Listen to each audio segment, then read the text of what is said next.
An entire family of 5, living a reclusive off-grid life, disappeared from their Alaskan cabin in 1996.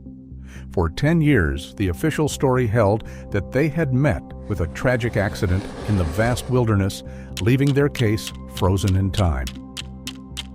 It wasn't until 10 years later that a man considering buying the property noticed maggots wriggling from the floorboards. A vile discovery that would reveal the truth was not in the wilderness, but inside the cabin all along.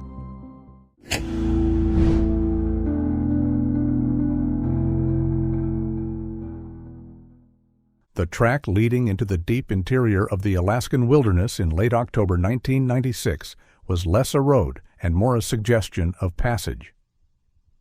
It was a narrow, winding corridor carved through dense spruce and birch, a route defined by deep ruts, exposed roots, and mud that was already beginning to freeze solid under a sky the color of bruised steel. Gwendolyn Wainwright gripped the steering wheel of her sturdy four-wheel drive vehicle, her knuckles white as she navigated the treacherous terrain. The air was sharp with the scent of pine and the impending freeze, the landscape muted and seemingly devoid of life.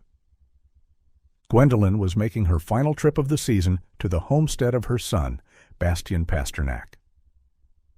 This visit was crucial, a ritualistic check-in before the heavy snows arrived and isolated the family entirely until the spring thaw.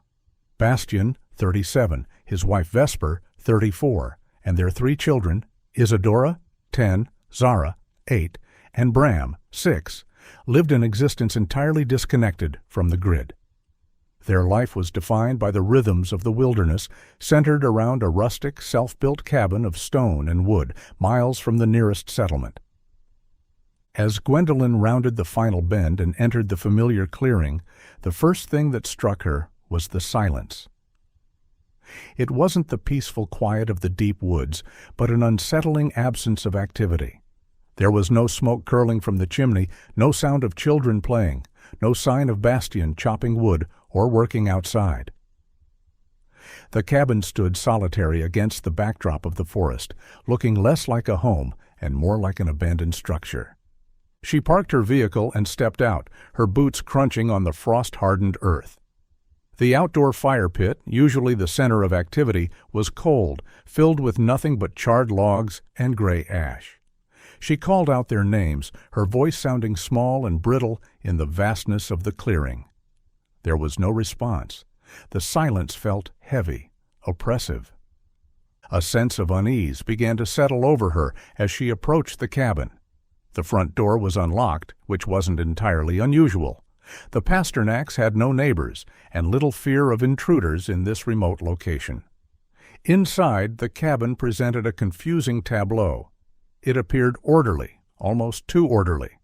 Winter supplies, dried meats, canned goods, and stacks of firewood were neatly stocked along the walls. Clothing was hung up. Dishes were clean and put away. It looked exactly as it should for a family preparing to hunker down for the long winter. They clearly intended to stay. But the family was gone. All 5 of them. Gwendolyn moved through the small rooms, checking the sleeping loft and the main living area. Beds were made. Vesper's sewing materials sat untouched on a small table. There were no signs of a struggle, no indication of a rushed departure. It was as if the family had simply ceased to exist. Returning outside, she conducted a wider sweep of the immediate property: the outhouse, the storage shed, the perimeter of the clearing.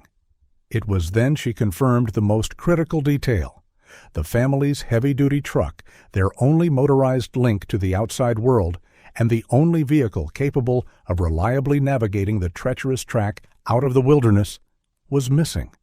This realization shifted her unease into sharp alarm.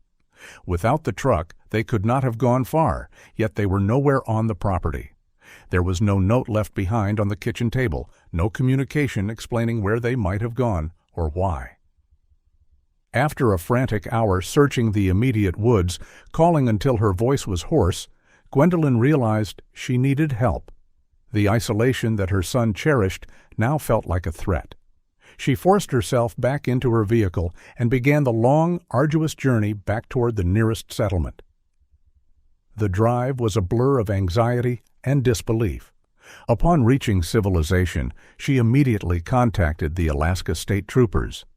She reported the entire Pasternak family missing.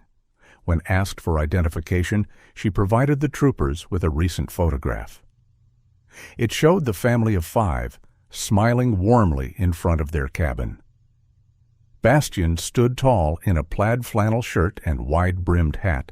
Vesper crouched beside him in her distinct coral shirt and mustard-yellow pants, and the 3 blond children beamed between them near the gently smoldering campfire. It was a portrait of contented, off-grid life, now starkly contrasting with their sudden, inexplicable absence. The disappearance of an entire family in the Alaskan interior triggered an immediate response from the state troopers, but the nature of that response was heavily dictated by the environment itself. The Pasternak homestead was profoundly remote, situated in a landscape notorious for its unforgiving terrain and sudden, violent shifts in weather. In 1996, the logistical challenges of mounting a comprehensive search in such terrain were immense. When investigators factored in the timeline, late October, the cusp of winter, and the critical detail that the family's only vehicle was missing, the focus of the investigation immediately turned external. The prevailing theory took root almost instantly, driven by the statistics of survival in the bush. Authorities assumed the Pasternaks had attempted a late-season supply run, or perhaps decided to head toward town before the heavy snows made the tracks impassable. Somewhere along that perilous route, investigators hypothesized they had encountered disaster. A vehicular accident on the treacherous terrain, a breakdown far from help, or becoming irretrievably stranded seemed the most plausible explanations. The rudimentary tracks were prone to washouts, sudden rockfalls, and treacherous mudslides. In the Alaskan wilderness, a simple mistake could quickly escalate into a fatal situation. Based on this assumption, a massive search and rescue operation was initiated. The scale of the search area was daunting, encompassing hundreds of square miles of dense forest, winding river valleys, and steep mountain passes. The Alaska State Troopers deployed helicopters and fixed-wing aircraft, pilots flying low grids over the vast landscape. The air was filled with the rhythmic thud of rotor blades as searchers scanned the terrain below, looking for any sign of the missing truck. A glint of metal, tire tracks diverting from the path, or the remnants of a makeshift camp. The roar of the engines echoed over the valleys, a stark contrast to the profound silence Gwendolyn had encountered. On the ground, teams of volunteers and trained search and rescue personnel began the arduous task of checking the known routes and trails leading away from the homestead. They pushed through thick underbrush and navigated icy streams, their efforts hampered by the increasingly cold temperatures and shortening daylight hours. They battled the deteriorating weather conditions, the mud freezing into iron-hard ruts, and the first flurries of snow beginning to fall. The search was exhaustive in its scope, but it was entirely focused on finding a stranded family or the site of an accident. While the external search was underway, investigators did conduct an examination of the Pasternak cabin. However, their approach was shaped by the belief that the critical event had occurred elsewhere. They arrived at the homestead looking not for a crime scene, but for clues that might indicate the family's intended destination or state of mind before they departed. The examination of the cabin was cursory. Investigators walked through the rooms, documenting the scene as Gwendolyn had found it. They noted the stocked supplies and the general orderliness of the living space. They saw no obvious signs of forced entry. The door had been unlocked when Gwendolyn arrived. There was no blood, no overturned furniture, nothing to suggest that a violent altercation had taken place within the home. To the troopers, the scene appeared consistent with a family that had simply stepped out and failed to return. Because it was not classified as a crime scene, the cabin was not processed with forensic rigor. Investigators did not dust for fingerprints, collect trace evidence, or conduct a detailed structural examination. They checked the rooms, the closets, and the immediate exterior, but they did not venture into the more difficult-to-access areas. The shallow crawl space beneath the floorboards, accessible through panels in the flooring, was never inspected. The focus remained firmly on the wilderness outside. Gwendolyn Wainwright, however, vehemently objected to the direction of the investigation. Consumed by anxiety and frustration, she argued that the authorities were fundamentally misunderstanding her son and his capabilities. Bastian was not a reckless amateur. He was an expert survivalist, deeply attuned to the environment and meticulous in his planning. He knew the land intimately and respected its dangers. The idea that he would have driven his family into an obvious hazard this late in the season, or that he would be unable to survive if the truck broke down, seemed inconceivable to her. She pressed the investigators to look closer at the homestead, to consider other possibilities beyond a simple accident, but her concerns were largely dismissed. Gwendolyn felt a growing sense of bitterness, convinced that the investigation was inadequate and colored by prejudice. She believed the troopers were lazy, unwilling to dedicate the necessary resources because the Pasternaks lived an unconventional off-grid lifestyle. In their eyes, she felt, the family was just another group of dreamers who had been swallowed by the bush. The official stance seemed to be that those who chose to live in the wilderness were ultimately responsible for the risks they assumed. As the days turned into weeks, the weather deteriorated rapidly. The first heavy snows began to fall, blanketing the landscape and obscuring any potential clues. The temperatures plummeted, making survival in the open impossible. The extensive search efforts were reluctantly called off. The disappearance of Bastian, Vesper, Isadora, Zara, and Bram Pasternak was officially categorized as a likely tragic accident, a death by misadventure. With the official search concluded and the wilderness locked in ice, the case went cold, buried under the snow and the weight of official assumptions. Gwendolyn was left alone with her grief and her unanswered questions. Refusing to accept that her family was gone forever, she took on the responsibility of maintaining the cabin. She made the arduous journey several times a year, ensuring the structure remained sound and the clearing maintained, clinging to the hope that one day they would return to the home they had built. The cabin became a silent vigil in the wilderness, a physical manifestation of her unresolved grief and her refusal to accept the official narrative. The Alaskan wilderness kept its secrets for a decade. From 1996 to 2006, there were no sightings of the Pasternak family, no trace of their missing truck, no leads to follow. The case remained frozen in time, a file gathering dust in the cold case unit, a melancholy footnote in the history of the region. For Gwendolyn Wainwright, the decade had been a slow erosion of hope, marked by the relentless passage of seasons and the crushing weight of uncertainty. Maintaining the remote homestead had become an increasingly difficult burden. The journey was physically demanding, the physical labor of repairs exhausting, and the financial cost of upkeep was significant. But more than that, the emotional toll was devastating. The cabin, once a symbol of her son's dream and the center of her hope, had become a monument to a tragedy she couldn't define. In the summer of 2006, Gwendolyn finally reached a breaking point. Exhausted, aging, and needing closure, she made the painful decision to sell the property. She simply did not have the energy or resources to continue the vigil. The listing attracted a specific kind of buyer, individuals seeking extreme isolation and the challenge of living off the land. Among them was Arlo Finch, a man experienced in carpentry and remote construction, who saw potential in the Pasternak homestead. He was aware of the property's history, but his interest was pragmatic. He arranged to visit the property to conduct a thorough inspection of the cabin's structural integrity. Finch arrived on a bright July afternoon. The cabin, though showing signs of age and weathering, remained solid, a testament to Bastian's craftsmanship and Gwendolyn's upkeep. Finch began his inspection systematically, checking the stone foundation, the wooden walls, and the corrugated metal roof. He moved with the practiced eye of a builder, assessing the strengths and weaknesses of the structure. He then moved inside, assessing the interior. The cabin was small and sparsely furnished, the air inside still and musty, heavy with the scent of aged wood and dust. Finch methodically examined the floor joists and the wide wooden planks of the flooring, testing for rot or insect damage. He moved slowly, deliberately, documenting his findings. It was when he moved into a secluded corner of the main living area, near where the wood stove stood, that he noticed an anomaly.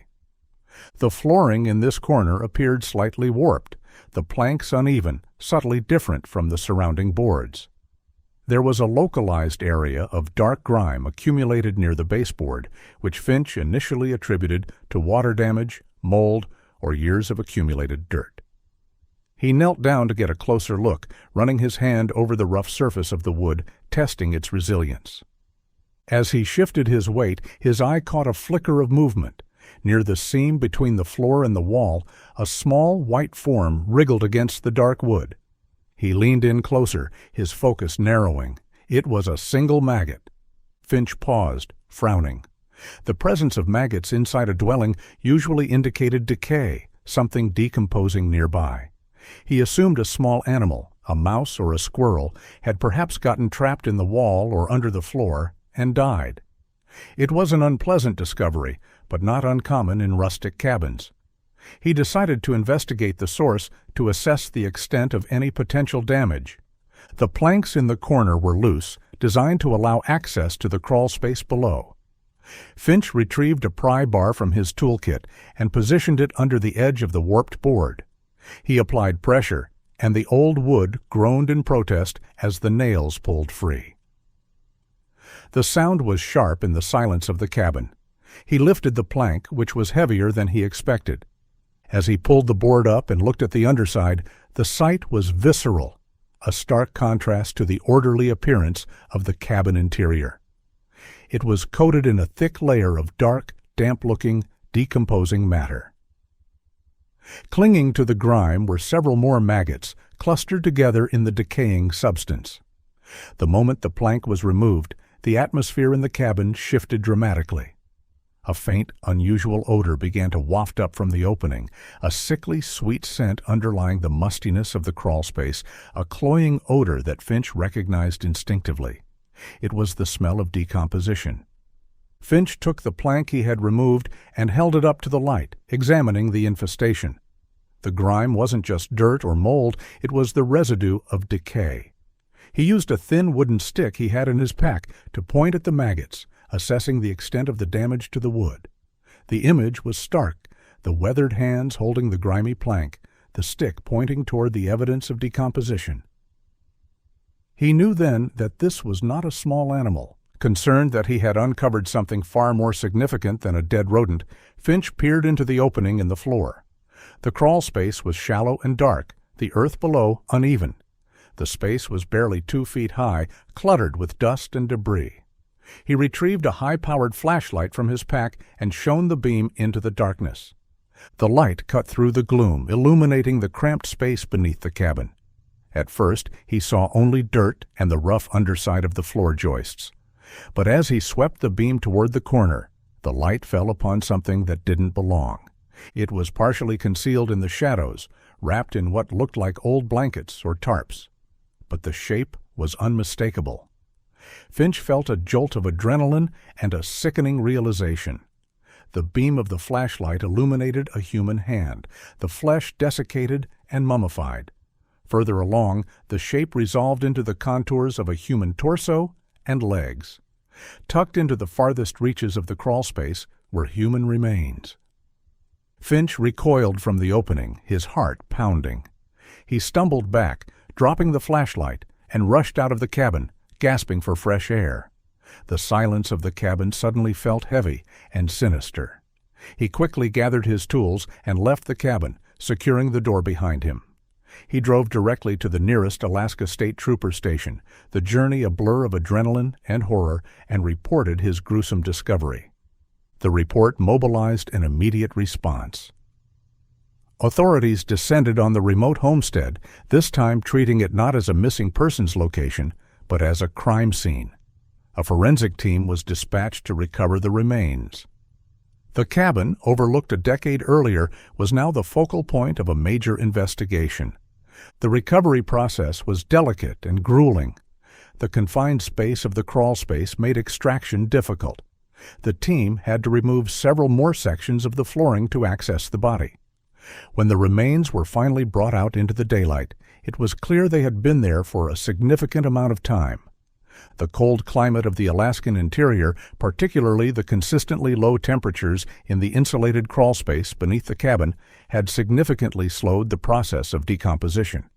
The unique microclimate had acted as a natural preservative. The body was largely preserved, though desiccated. The discovery shattered the long-held assumption that the Pasternak family had vanished in the wilderness.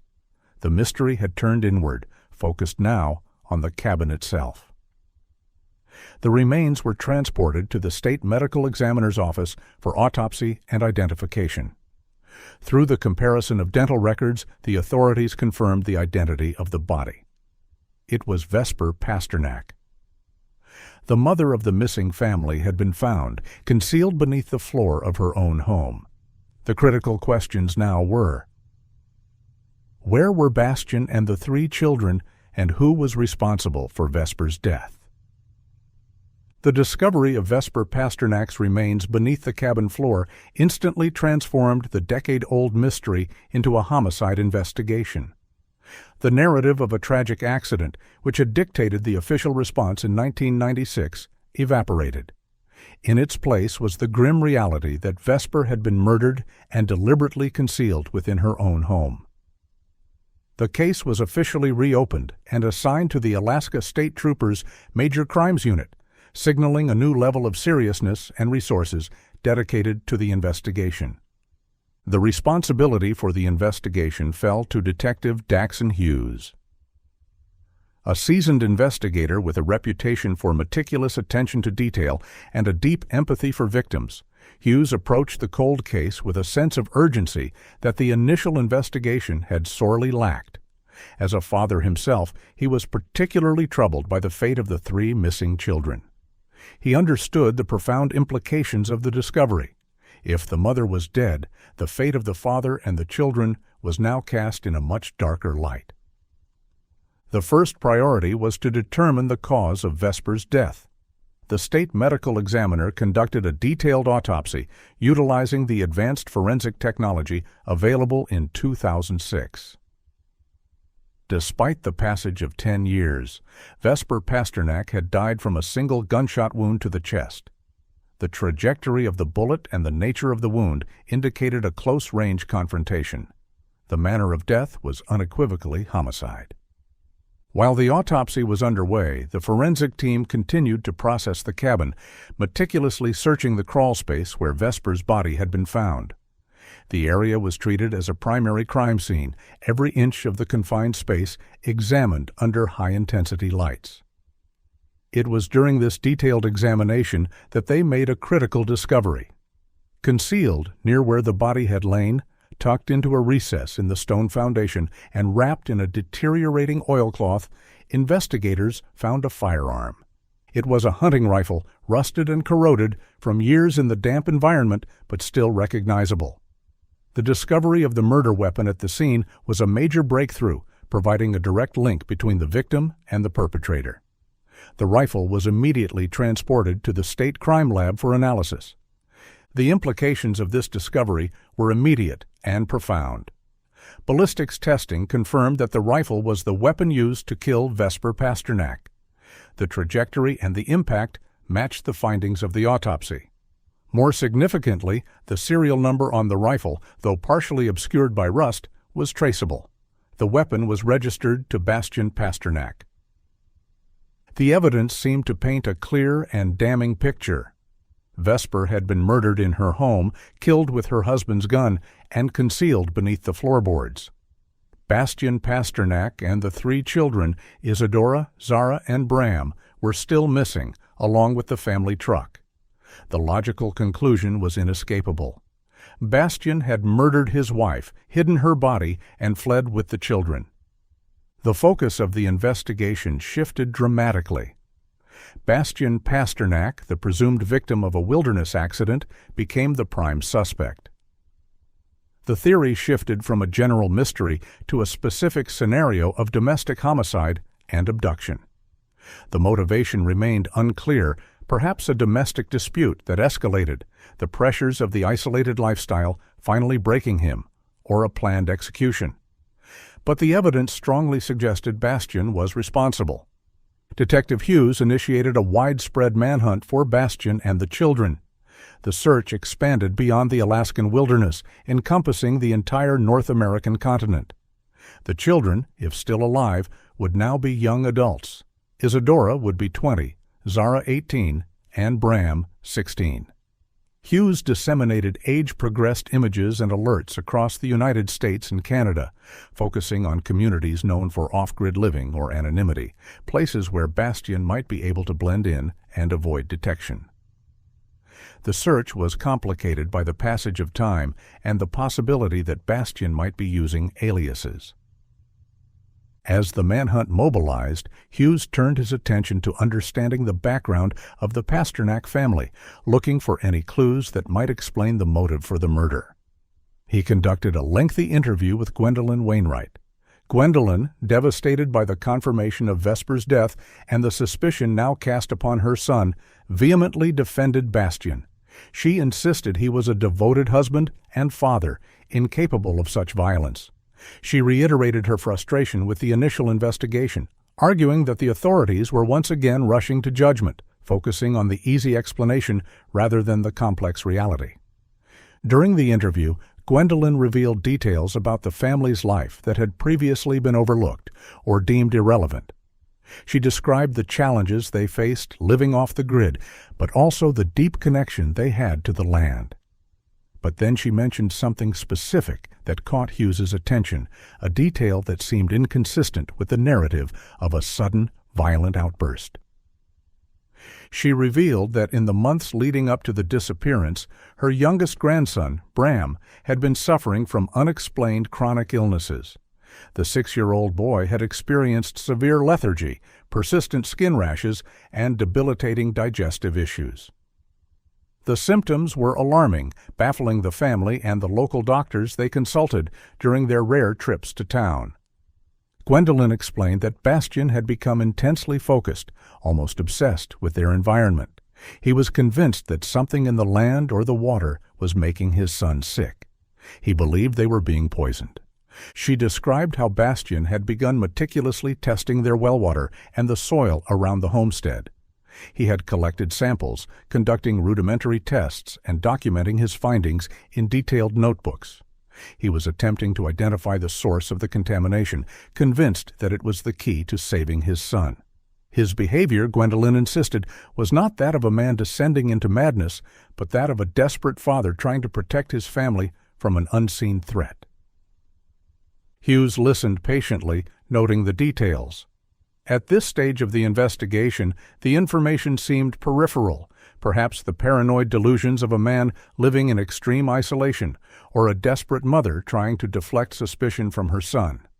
The physical evidence, the body, the rifle, the disappearance, strongly pointed toward Bastian. However, Hughes filed the information away, aware that in a case this complex and cold, no detail could be entirely dismissed. The mystery of Bram's illness and Bastian's poison theory remained an unresolved thread. For now, the focus remained on finding Bastian Pasternak and the missing children. But Hughes recognized that the truth might be far more complicated than the evidence suggested. While the nationwide manhunt for Bastian Pasternak continued to yield nothing but dead ends, Detective Hughes found himself increasingly drawn to the details Gwendolyn Wainwright had provided about her son's preoccupation with environmental contamination. The image of Bastian as a cold-blooded killer didn't align with the portrait painted by his mother, a devoted father desperate to understand his son's mysterious illness. If Bastian truly believed his family was being poisoned, it added a layer of complexity to the case that the simple domestic homicide theory didn't account for. It suggested a motive that went beyond domestic strife, a motive rooted in fear and paranoia, or perhaps a genuine external threat. In a series of follow-up interviews, Hughes pressed Gwendolyn for more specifics about Bastian's investigations. He needed something tangible, something beyond the anecdotal accounts of Bastian's anxieties. It was then that Gwendolen revealed a critical detail that had seemed insignificant at the time, a desperate attempt by Bastian to seek help from the outside world. Bastian had mentioned that he was compiling his findings and the environmental samples he had collected, intending to send them to someone who could expose the truth. He had identified an investigative journalist known for covering environmental issues and had mailed a package shortly before the disappearance. This revelation provided Hughes with the first tangible lead outside the immediate circumstances of the crime scene. If he could locate the journalist and retrieve the package, he might gain insight into Bastian's state of mind and the reality of the threat he perceived. It was a long shot, a fragile thread connecting the present to the events of a decade prior, but it was the only lead they had. The search for the journalist began. Gwendolen could not recall the name, only that he worked for a major newspaper in the lower 48, specializing in environmental reporting. Hughes began the painstaking process of cross-referencing journalists active in 1996, reviewing archives, and making discreet inquiries. After weeks of research and numerous phone calls, he identified a likely candidate: Roland Jessup. Jessup had been a prominent investigative reporter, a Pulitzer Prize finalist known for his tenacity and his willingness to tackle controversial subjects. But he had abruptly retired several years earlier, seemingly vanishing from the public eye. Hughes tracked him down to a small, isolated town in the Pacific Northwest, where he was living a reclusive life, far removed from the world of journalism. Hughes decided that a phone call would not suffice. He needed to meet Jessup in person to assess his credibility and convince him to cooperate. He flew out to the town and located Jessup's home, a modest cabin nestled in the woods, eerily reminiscent of the Pasternak homestead. The meeting was tense. The retired journalist was initially reluctant to speak, appearing guarded, anxious, and dismissive of Hughes's inquiries. He seemed haunted by something, a shadow lurking beneath the surface of his carefully constructed solitude.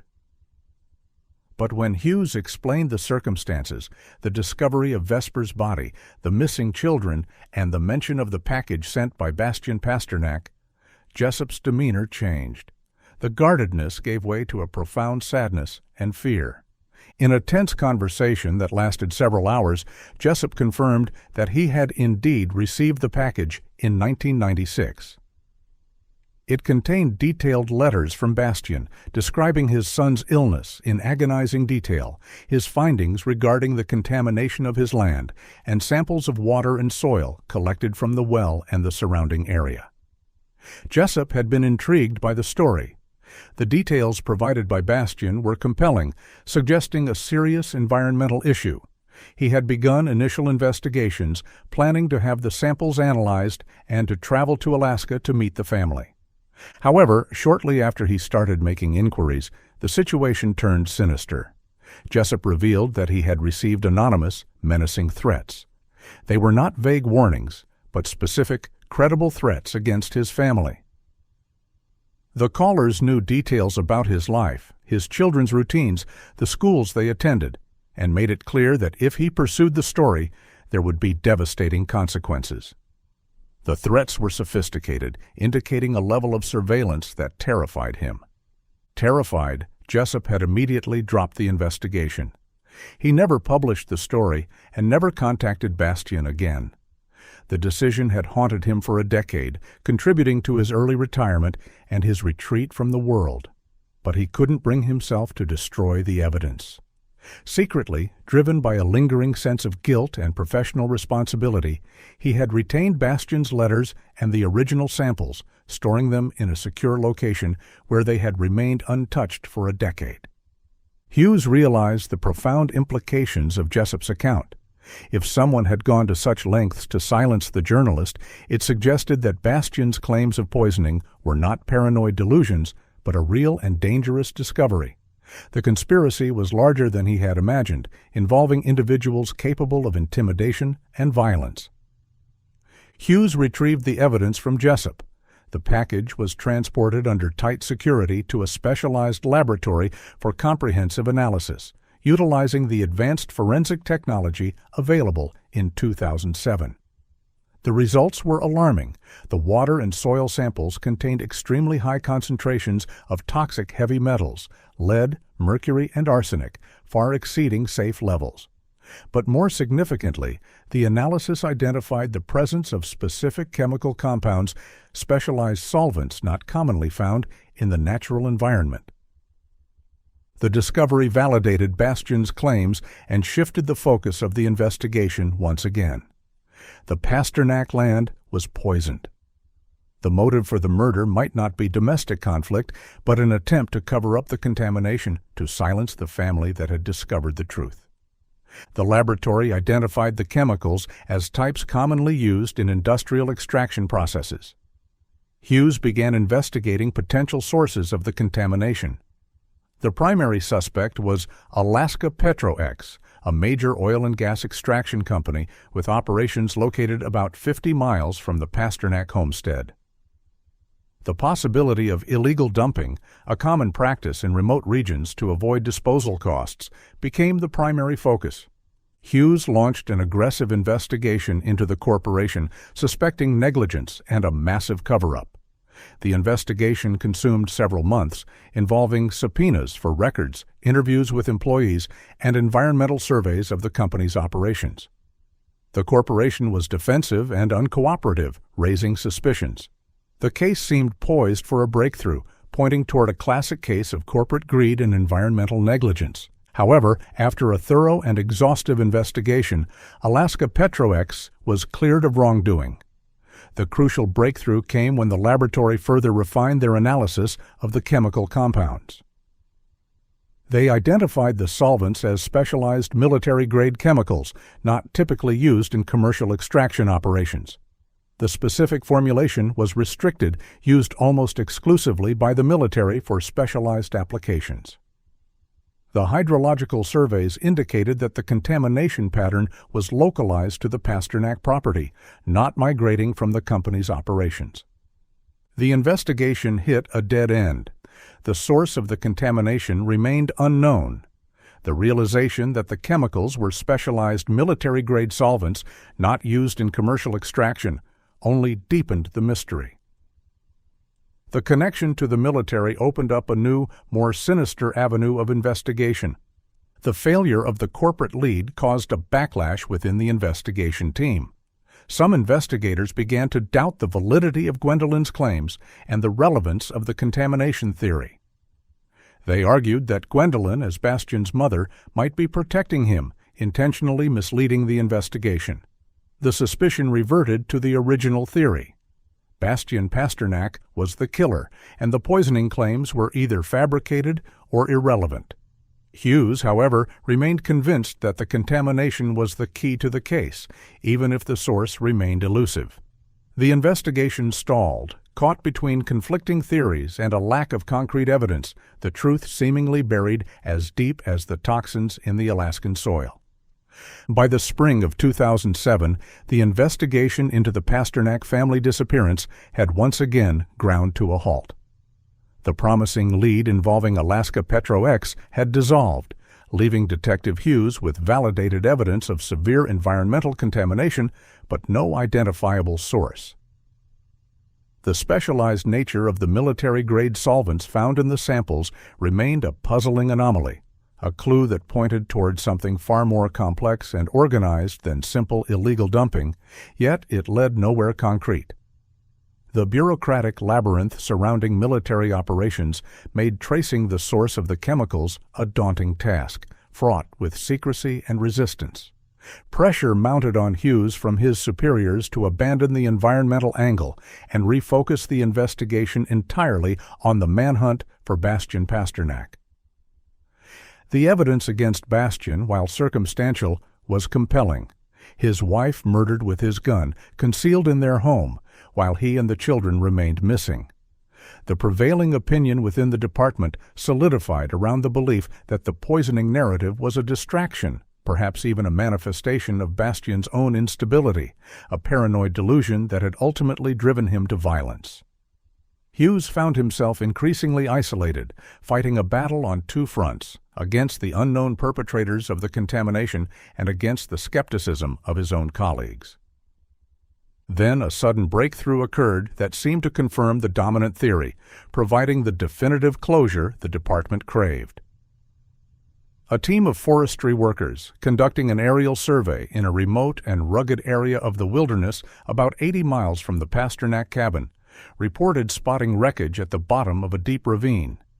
The area was treacherous, rarely accessed, far from any established tracks, and the wreckage had apparently been concealed by the dense forest canopy until the recent survey provided a clear line of sight.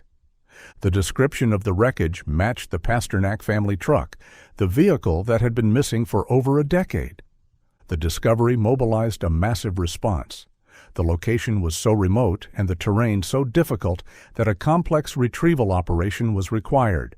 Heavy lift helicopters and specialized equipment were deployed to access the ravine. The operation took several days, a dangerous undertaking that underscored the isolation of the location. The media coverage was intense, reigniting public interest in the case and seemingly validating the original assumption of a wilderness tragedy. When the rusted and crushed hulk of the truck was finally retrieved and transported to a secure facility for examination, investigators began the painstaking process of analyzing the wreckage and its contents. The discovery seemed to provide the final pieces of the puzzle, a grim tableau that told the story of the family's final moments. Inside the cab of the truck, investigators found evidence that powerfully redirected the narrative back onto Bastien. They discovered another rifle, also registered to Bastien, which had been missing from the cabin inventory. This suggested he was armed when he fled. More intriguingly, there was a watertight container, seemingly protected from the elements, containing a small amount of the toxic chemicals identical to those found on the Pasternak land. This discovery seemed to explain the contamination issue. Bastien had been handling the chemicals himself, perhaps involved in some illicit activity, and had accidentally poisoned his son, Bram. More significantly, clothing belonging to the three children, Isadora, Zara, and Bram, was found scattered within the wreckage. There were no human remains found at the site, but the presence of the children's clothing suggested they had been in the truck at the time of the crash. The evidence seemed to corroborate a tragic scenario. Bastien, perhaps driven mad by guilt over accidentally poisoning his son, or perhaps simply unstable, had murdered Vesper, hid her body, leaving the murder weapon behind in the crawlspace, and then fled with the children. Overwhelmed by his actions and the hopelessness of his situation, he had then driven the truck off the cliff, killing himself and the children in a final act of desperation. The absence of remains was attributed to the severity of the impact and the scattering of remains by scavengers over the decade. For the department, the case seemed solved. The discovery of the truck and the evidence within it provided a neat resolution to the decade-old mystery. The narrative of a murder-suicide, driven by the pressures of off-grid living and an accidental poisoning, was compelling and seemingly supported by the evidence. The department prepared to close the case, pending a final review of the evidence. Detective Hughes, however, found the discovery deeply unsettling. While the evidence seemed to fit the narrative, the circumstances of the discovery felt too convenient, too perfectly timed. After months of investigation leading nowhere, the sudden appearance of the truck, containing exactly the evidence needed to implicate Bastien and absolve the unknown poisoners, struck him as highly suspicious. It was a narrative that tied up all the loose ends, confirming the prevailing theory and burying the truth about the contamination. He began a meticulous review of the crash site analysis and the forensic examination of the truck. He focused on the physics of the crash, the trajectory of the vehicle, and the impact damage. What he found contradicted the official narrative. The impact damage to the truck was not consistent with a vehicle that had been driven off the cliff at speed. The crush patterns suggested a lower velocity impact, more consistent with a vehicle that had been pushed or rolled off the edge. The pattern of deformation did not align with the physics of a freefall. Furthermore, the analysis of the terrain at the top of the ravine, preserved in the hardened earth, indicated that the truck had been stationary before it went over the edge. There were no signs of acceleration or braking, no skid marks indicating a vehicle traveling at speed. Hughes concluded that the truck had not been driven off the cliff. It had been pushed. The crash was not an accident or a suicide. It was staged. Hughes became convinced that the truck had been intentionally placed in the ravine, perhaps moved from another location where it had been concealed for the past decade. The evidence, the rifle, the chemicals, and the children's clothing had been deliberately planted to implicate Bastian and shut down the inquiry into the poisoning. This realization suggested a sophisticated adversary, someone with the resources and the motivation to orchestrate such an elaborate cover-up, someone who was actively monitoring the investigation and manipulating it from the shadows. If the crash was staged, it meant that Bastian Pasternak was likely not the perpetrator, but another victim. And it meant that the true killers were still out there, organized, ruthless, and capable of operating with impunity in the vastness of the Alaskan wilderness. The mystery deepened, pointing toward a conspiracy far more sinister than a domestic homicide. Hughes realized the danger he was in. He kept his suspicions quiet, aware that if he was right, he was now investigating not just a murder, but a sophisticated cover-up that might involve powerful interests that had already demonstrated their willingness to kill to protect their secrets. Detective Hughes, now operating almost entirely on his own intuition and against the prevailing consensus of his department, knew that the key to the case lay not in the staged accident, but in the origin of the military-grade solvents. The presence of those chemicals on the Pasternak land and the sophisticated effort to frame Bastian pointed toward an organization with significant resources and a desperate need to protect a lucrative secret. The staged crash was a clear indication that the forces behind the poisoning were not only aware of the investigation, but were actively manipulating it. He decided to focus his investigation entirely on the source of the toxins. The specialized nature of the solvents suggested a military origin, a realization that narrowed the scope of the inquiry but significantly raised the stakes. Hughes began the arduous task of tracing the chemical signatures back to their point of manufacture and distribution. He cross-referenced the compounds with military procurement records from the mid-1990s, a task complicated by the bureaucracy and the classified nature of the information. He had to bypass standard channels, utilizing contacts within the Military Logistics Command to access the data he needed, working discreetly to avoid alerting the conspirators. His investigation focused on the military bases located within a several hundred-mile radius of the Pasternak homestead. He analyzed the disposal manifests for hazardous materials, looking for any anomalies or discrepancies that might indicate illegal dumping. It was a tedious process, involving the review of thousands of documents, a forensic accounting exercise that required meticulous attention to detail. After weeks of exhaustive research, he found it. A massive discrepancy in the disposal manifests from a nearby military base, dated 1996. The records showed a contract worth $3.4 million for the disposal of a large quantity of hazardous materials, including the specific solvents found on the Pasternak land. The contract indicated that the materials had been transported to a specialized disposal facility in the lower 48, and the job had been signed off as completed. The paperwork was impeccable, seemingly legitimate. However, when Hughes contacted the designated disposal facility, their records showed no evidence of the materials ever arriving. The chain of custody was broken. The $3.4 million had been paid out, but the hazardous waste had vanished. The discovery confirmed Hughes's suspicion of a conspiracy.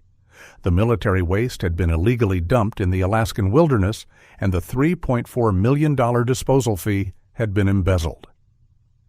The contamination of the Pasternak land was not accidental, but the result of a calculated criminal enterprise. Hughes now had a motive for the murders.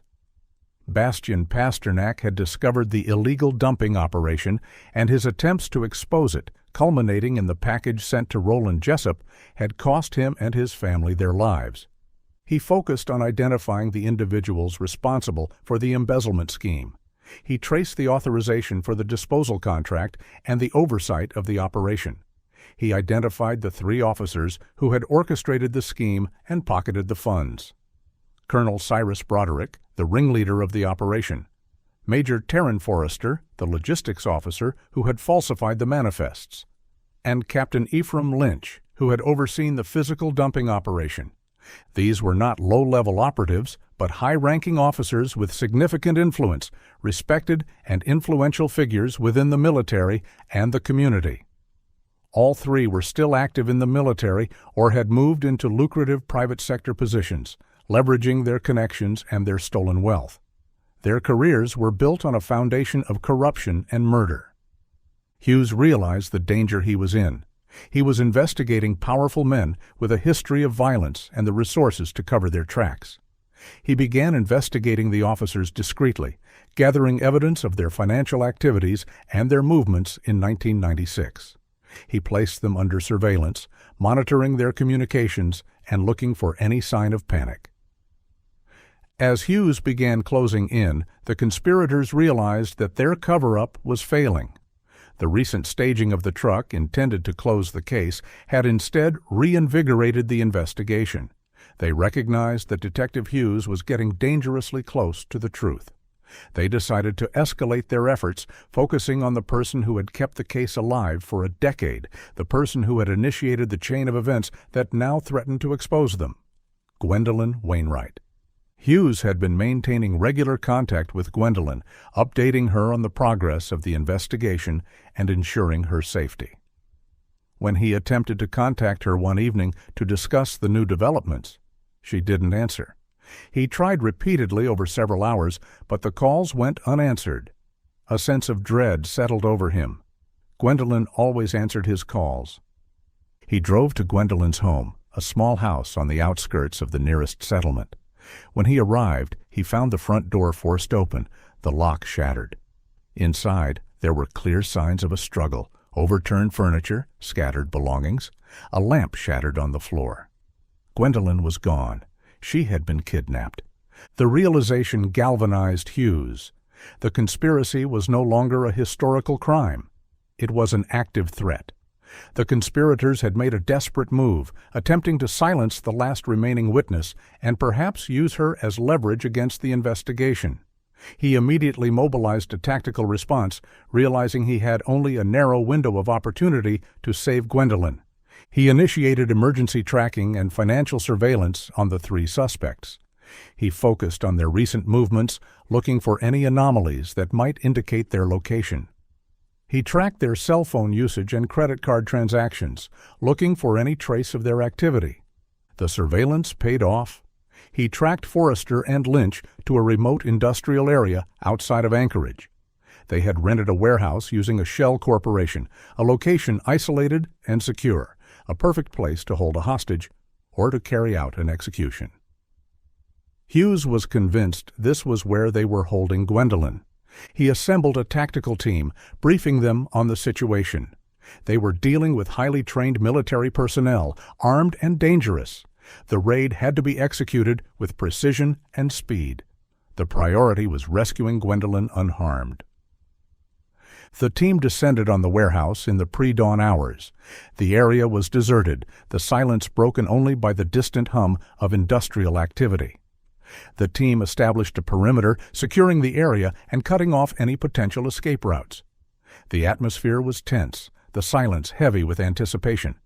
The tension was palpable as the team prepared to breach the warehouse. Hughes gave the order, and the team executed a dynamic entry, blowing the locks and storming the building. The sound of shattering glass and stun grenades echoed through the industrial area.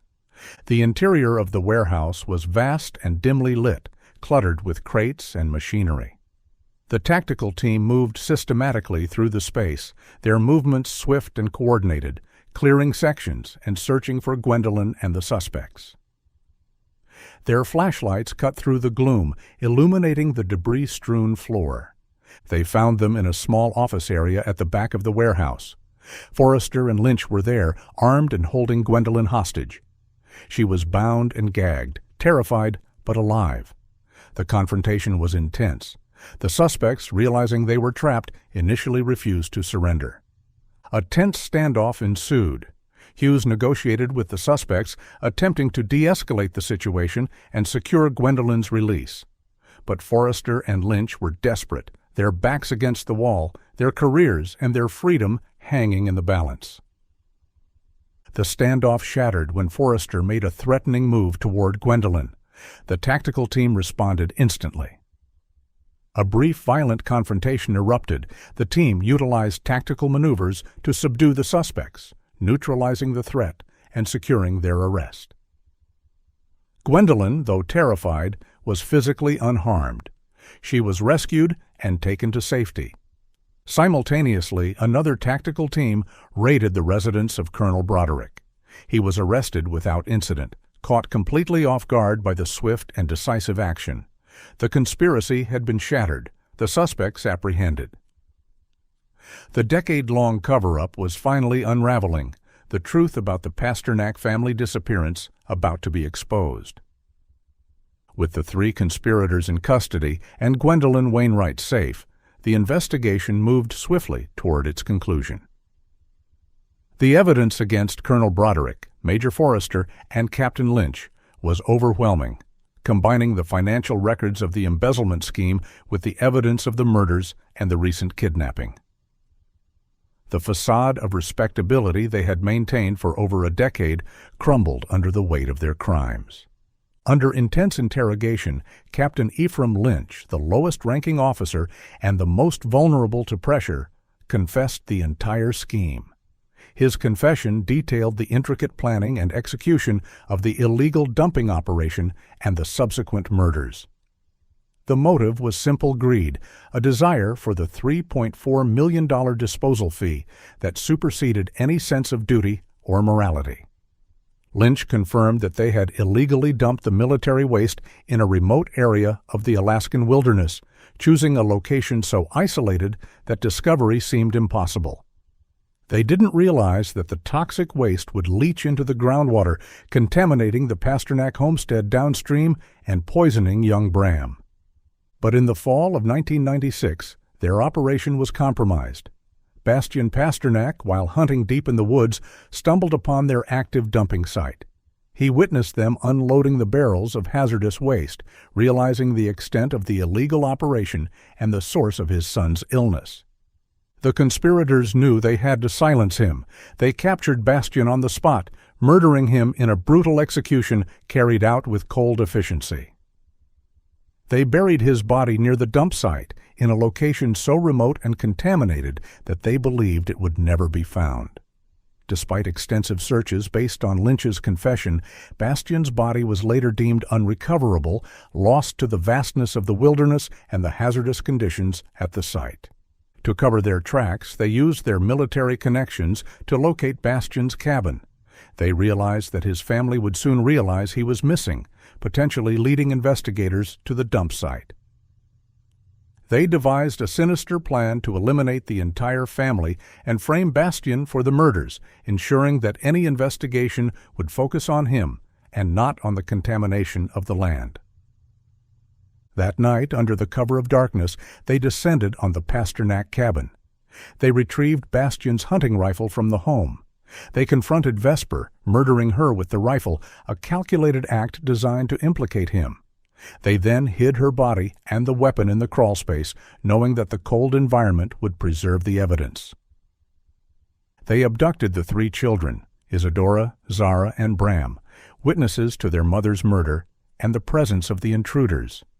They took the family truck, creating the illusion that Bastian had fled with the children. The children, deemed expendable in the effort to protect the conspiracy, were also eliminated. Lynch confessed that they had murdered the children shortly after the abduction.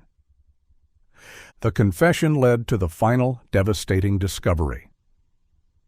Lynch led authorities to the remote, heavily contaminated dump site.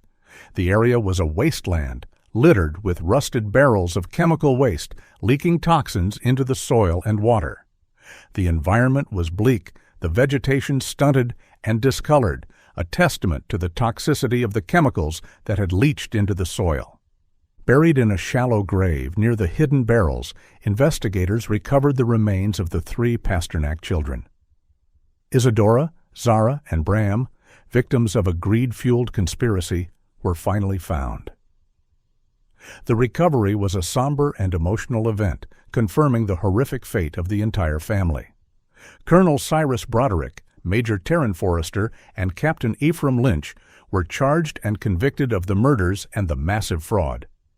Throughout the trial, they showed no remorse, maintaining a defiant silence, their arrogance and entitlement evident throughout the proceedings. They were sentenced to life in prison without the possibility of parole. Gwendolyn Wainwright finally had the horrific answers she had sought for over a decade. The resolution brought no peace, only the profound grief of knowing the truth. Her entire family had been destroyed, victims not of the wilderness they cherished, but of systemic corruption and the unimaginable greed of 3 men who valued money over human life. The wilderness had not claimed them. Human depravity had.